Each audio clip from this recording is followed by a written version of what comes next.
कार्तिक महात्म्य का चौथा अध्याय। नारद जी ने कहा, ऐसा कहकर भगवान विष्णु मछली का रूप धारण करके आकाश से जल में गिरे। उस समय विंध्याचल पर्वत पर तप कर रहे महर्षि कश्यप अपनी अंजलि में जल लेकर खड़े थे। भगवान उनकी अंजलि में जा गिरे। महर्षि कश्यप ने दया करके उसे अपने कमंडल में रख लिया। मछली के थोड़ा बड़ा होने पर महर्षि कश्यप ने उसे कुएं में डाल दिया। जब वह मछली कुएं में भी न समा सकी तो उन्होंने उसे तालाब में डाल दिया। जब वह तालाब में भी न आ सकी तो उन्होंने उसे समुद्र में डाल दिया।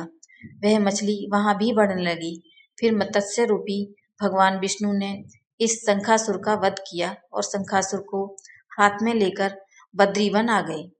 वहां उन्होंने संपूर्ण ऋषियों को बुलाकर इस प्रकार आदेश दिया, मुनीश्वरों, तुम जल के भीतर बिखरे हुए वेद मंत्रों की खोज करो और जितनी जल्दी हो सके उन्हें सागर के जल से बाहर निकाल कर लाओ।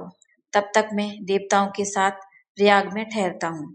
तब उन तपोबल संपन्न महर्षियों ने यज्ञ और बीजों सहित संपूर्ण वेद मंत्रों का उद्धार किया। उनमें से जितने मंत्र जिस ऋषि ने उपलब्ध किए वही उन बीज मंत्रों का उस दिन से ऋषि माना जाने लगा।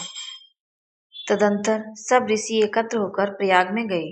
वहां उन्होंने ब्रह्मा जी सहित भगवान विष्णु को उपलब्ध हुए सभी वेद मंत्र समर्पित कर दिए।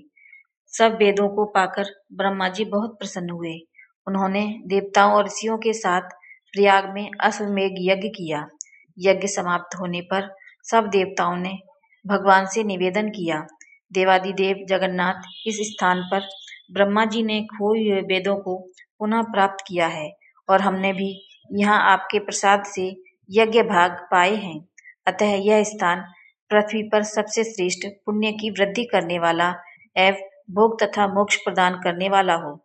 साथ ही यह समय भी महापुण्यम और ब्रह्मघाती और महापापियों की भी शुद्धि करने वाला हो तथा तय स्थान यहाँ दिए हुए दान को अक्षय बना देने वाला भी हो।